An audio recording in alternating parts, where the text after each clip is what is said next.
તો એ માલધારી છોકરી નહોતી, મેં કીધું એમ. અને હું તમારી એક પણ મર્યાદા મૂકતી નથી. તમે જોઈ લો મારી આઈડી, ક્યાંય મારા ફેસ ના વિડિયા કે ક્યાંય મુંજરા કરતી હો કે ક્યાંય લાઈવ માં બી મેં મારું ફેસ લાઈવ કર્યું હોય, બરાબર.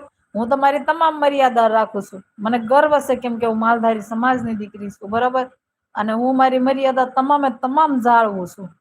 મને કે એ તારી ઘોડી પ્રોગ્રામ કરતી હતી ને તે ભાગી ગઈ. લે બોલો યાર, આ દુનિયા કેવી છે એ નથી ખબર પડતી એમ. એક ના કારણે આખી સમાજની છોકરીઓની માં બેન એક કરે.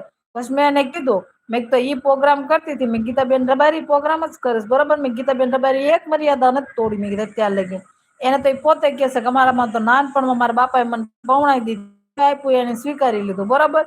તો હું કોઈ છોકરી આગળ આવે કે સ્ટેજ લેવલ થાય એટલે એ છોકરી હલકી જ હોય એવું સમજી લેવાનું. નમસ્તે નમસ્તે. એમ કોઈ પણ સમાજ હોય તો એક